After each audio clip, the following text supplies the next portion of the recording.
Primocast saiu hoje, né? Da direita, porque parece que, tipo assim, cara, no final das contas, só desperta a força. Todo mundo tem uma vontade de tirar o PT, só que como fica vários candidatos, ninguém se une, todo mundo querendo puxar a corda pra um lado, parece que não chega a uma conclusão. Mas tem que unir? Eu que pergunto, você acha que tem que unir? Eu acho que não. Você venderia CDB do Banco Master? Não. Então por que eu tenho que vender Flávio Bolsonaro? Eu não vou vender Flávio Bolsonaro. Flávio Bolsonaro é um rachador, a família dele é uma família de criminosos. Por que eu tenho que vender um criminoso que está nos traindo o tempo todo? A gente tem que fazer voltar aqui no tempo e pegar o trabalho dele como senador. Tudo que nós estamos vivendo problemático no Brasil foi gerado por ele. O STF tem super poderes, o Brasil vive uma insegurança jurídica. Jura? Quem foi que gerou isso? Quem foi que destruiu a Operação Lava Jato, que anulou todas as provas da COAF para se salvar? Foi um pedido, uma ação do Flávio Bolsonaro com uma liminar do Gilmar Mendes. Depois ele destrói a Operação Lava Toga. Depois ele e a família trabalham o tempo todo para concentrar o poder daquilo que a gente chamava de direito ao redor da família. O Lula é solto, todas as figuras que participaram da Operação Lava Jato são soltas. Esse é um processo que a família Bolsonaro fez em comum acordo com o STF. Por isso que vocês nunca vão ver a família Bolsonaro falar nada do Gilmar Mendes. Foi o Gilmar Mendes que salvou o Flávio Bolsonaro. Então, um cara desses é um problema. E aí eu vou ficar usando o exemplo do Banco Master, que sempre é legal contextualizar onde eu tô, que vocês falam de mercado e tal. Então, assim, é como se assim, tá todo mundo vendendo o CDB do Master, então eu tenho que vender também. Porque senão você vai ficar de fora. Então a direita fez assim, nitidamente o eleitor não tá se preocupando com a corrupção e com os erros e com as traições da família Bolsonaro. Então eu meio que vou embarcar nisso. Partido Novo é um exemplo. Partido Novo foi crítico. Eles pediram o impeachment do Bolsonaro conosco na Avenida Paulista. Só que uma parte do Partido Novo falou, gente, vamos ficar na maciota e vamos ficar farmando os eleitores do Bolsonaro, apoiando. E aí depois a gente vê o que faz. E aí eu tô vendo, né?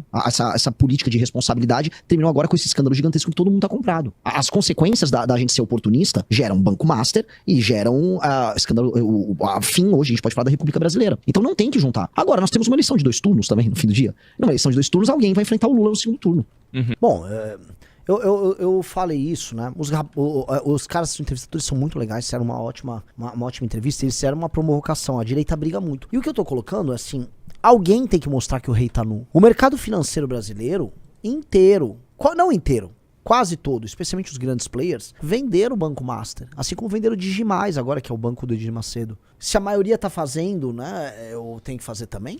Porque esse problema é o efeito manada. Gente, o eleitor de direita é majoritariamente bolsonarista hoje. É um fato, as pesquisas estão mostrando isso. O Flávio tá ali com 40%, 39%, 40%. Isso é um dado da realidade. Então as pessoas acabam seduzidas pelo tamanho e acabam aceitando os vícios do tamanho. Tipo, ele é ladrão, mas ele é grande, então eu vou ficar ali por baixo. Eu não aceito isso. Eu prefiro ser minoritário, mas ter dignidade. Como todos vocês aqui. E esse é o exemplo. Eu prefiro, olha, não vou ter o lucro que tem alguém que bota seus agentes pra vender Banco Master por aí, tá? Mas eu não tenho problema, eu não vou ficar com essa, eu não vou carregar essa mácula. Uau, saiu na imprensa? Saiu na imprensa, vamos falar dessa matéria aqui agora? A mais uma proposta. Pré-candidata à presidência promete separar Rio de Janeiro do Brasil.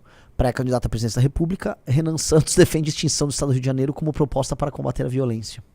O pré-candidato à presidência Renan Santos afirmou que uma das propostas é separar o Rio de Janeiro do Brasil, caso eleito.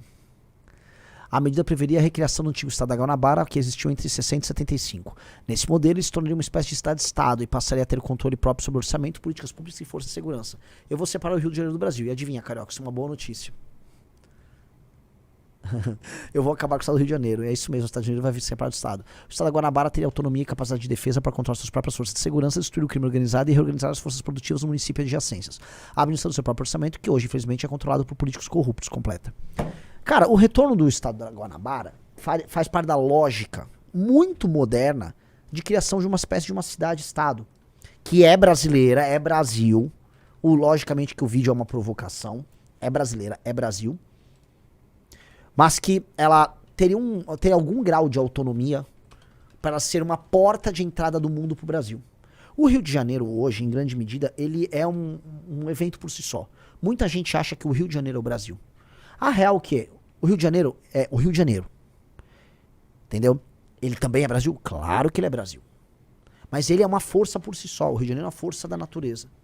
O Rio de Janeiro seguro e bem arrumado é um lugar para ter empresas de tecnologia, para ser um lugar de turismo, para receber grandes eventos, grandes festas no mundo todo. E isso é muito poderoso. O Antum, a turma do Novos Clássicos, fala disso. Esta lógica, né, dessa cidade-estado, no estado da Guanabara, é poderosíssima. Poderosíssima. Para recuperar o Rio de Janeiro como força. E eu acho que faz sentido demais. E é uma proposta, tá aí, tá colocada. Vamos discutir, vamos trocar ideia. Algumas pessoas, Renan, mas mais senadores com isso? Não sei. Qual seria o status dessa autonomia? Tô falando em ter um status jurídico novo para o estado da Guanabara. Parecidas a comunidades autônomas da Espanha. Cuidado, o Flávio tá copiando mais do que o Zema, né? Make Guanabara Mística Great Again. É.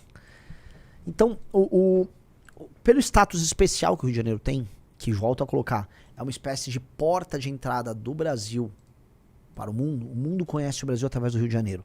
O mundo precisa entender, assim, o Rio é um portal.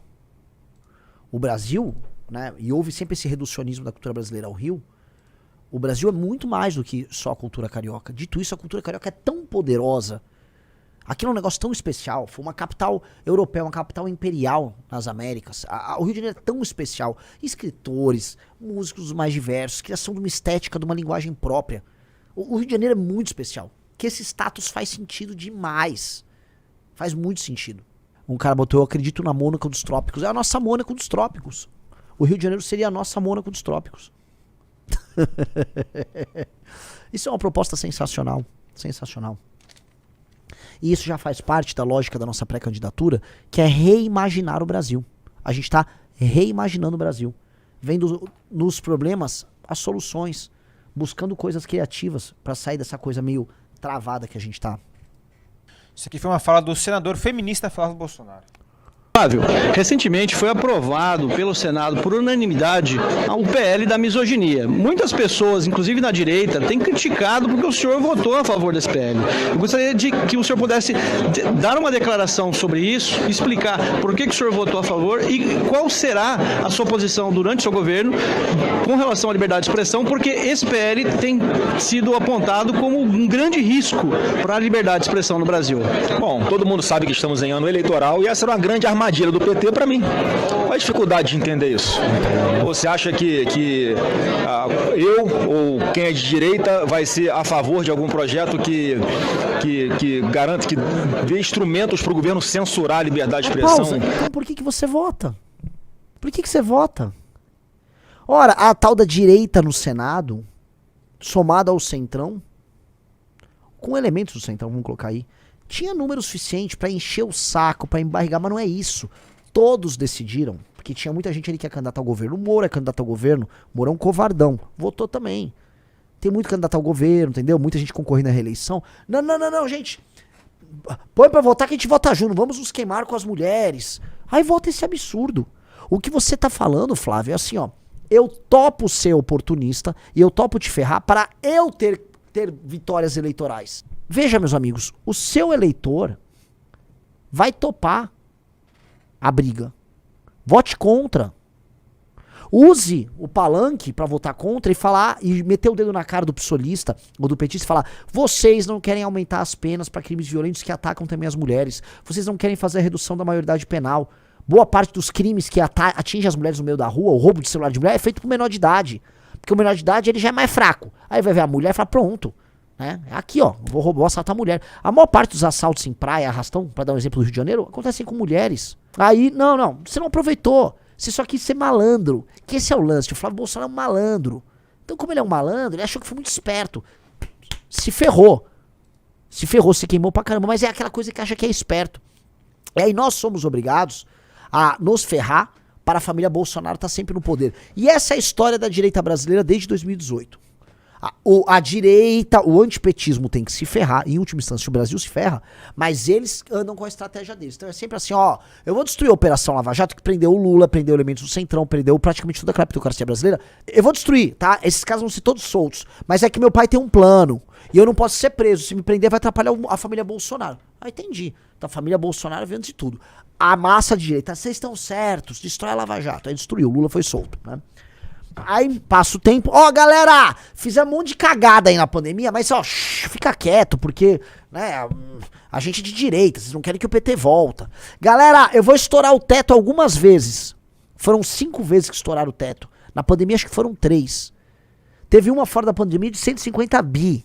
Galera, eu vou aumentar aqui, eu vou permitir crédito consignado em cima de auxílio emergencial. Vou tacar-lhe grana no mercado aqui no eletrônico, porque o Brasil precisa ganhar. Não, mas tá aumentando a cultura do bolsismo. A família Bolsonaro precisa ganhar. Precisamos ganhar, olha só, se adaptem. Senão você tá sabotando, você virou comunista. Você é comunista. Preciso... gente, a PEC da blindagem... Galera, é um negócio bom, a PEC da blindagem. A gente votou a favor, mas entenda assim, isso vai ajudar a gente, é importante, porque aí a gente enfrenta o comunismo lá contra o STF. Aí você vai olhando e fala, mas eu tô só me ferrando nessa história e sempre é beneficiar o projeto de poder deles. Galera, fica aí na frente do quartel que o meu pai vai ver o que vai fazer, tá? Meu pai tá indo lá pros Estados Unidos, ele tem um plano. Não, mas não sai do quartel, não, fica aí. Não, fica aí no quartel. Galera, acho que a urna foi fraudada. Eu não sei, eu nunca vou falar em público, tá? Mas vocês estão na frente do quartel, denunciem a urna. Mas e você? Não, eu não posso me ferrar, mas vocês denunciem aí. Preciso ajudar meu pai. Entendi. Todo mundo se ferra pra eles se darem bem. Esse é o jogo dos caras. É um jogo que eles repetem há anos. E ninguém se toca. Essa votação foi a mesma coisa. Mesma coisa. E você tem que confiar no plano, porque, poxa, não, senão o PT vai ficar no poder. Gente, olha só. Existia um mundo antes do Bolsonaro. O Bolsonaro disputaram 2 eleições contra o PT. Uma eles perderam, outra eles ganharam. A que eles ganharam não foi mérito deles. Qualquer um de direita ganharia do Haddad em 2018. O Lula estava preso. O PT estava no chão. O PT teve a pior eleição municipal de todas em 2016. Foi varrido das prefeituras todas. O Dória ganhou em primeiro turno em São Paulo contra o Haddad. O PT foi varrido. Então, ganhar do PT era obrigação. Tanto que os outros candidatos na sondagem de segundo turno para 2018 ganhavam. Não foi o Bolsonaro que livrou a gente do PT coisíssima nenhuma. Anos antes, o Lula perdeu pro Collor. O Lula perdeu 2 pro Fernando Henrique em primeiro turno. E os caras do PSDB, por mais frouxo que fossem, corruptos e tal, iam pro segundo turno com o Lula. Iam pro segundo turno e perdiam igual o Bolsonaro depois foi e perdeu. Parem de achar que o Bolsonaro é uma espécie... Teve gente que, né, parou de estudar história contemporânea. Os Bolsonaro não nos livraram do PT. Os Bolsonaro tiraram o Lula da cadeia e devolveram ele pra cadeira. Tirou da cadeia e colocou na cadeira. E o Lula agora é o presidente, fica brincando de aviãozinho igual um mongoloide. Aí, pra eles, você tem que ficar pra sempre dependendo dos Bolsonaro. Pra sempre. Qual é? Isso é loucura. Isso é loucura. Esse cara é um idiota completo. O Flávio Bolsonaro, ele é idiota e ladrão. É. Dureza, hein? O cara falou, igual o Bolsonaro fez com as armas. Sim. Meteu um decreto. Nunca passou o PL, mesmo tendo maioria. Ficou lá com o decreto. Lula ganhou, derrubou o decreto. Mas por que não fez o PL? Essa aqui foi uma das grandes pautas de campanha. Eu aviso. A turma dos clubes de tiro, os caras barbados, armas, não sei o quê, eles defendiam o Bolsonaro, votaram em candidatos do Bolsonaro e foram traídos. Agora vem uma galera e fala, Renan, mas você não vai defender eles? Eu falei, mas eles não votaram nos Bolsonaro de novo. Eles não querem a nossa ajuda, eles acham que nós somos comunistas. Mesmo nós sendo sempre favoráveis a essa agenda. Agora, uma coisa é ser favorável a uma agenda, outra coisa é ser um otário. Outra coisa é ser um otário. Esses caras defendem os maiores idiotas do bolsonarismo. A turma do armas! Aí, nem quero me associar a isso. Por mais que eu seja favorável e defenda a agenda e defenda o direito a que a pessoa possa ter uma sua arma na sua casa, que o agricultor tenha arma, que exista clube de tiro, que tire essas restrições, defendo isso. Só que, né, as pessoas se esforçam em ser usadas e abusadas pelos Bolsonaro. Há um esforço, né? E, agora sim, os setores como um todo estão acordando. Muitos setores. Né? Há um despertar geral.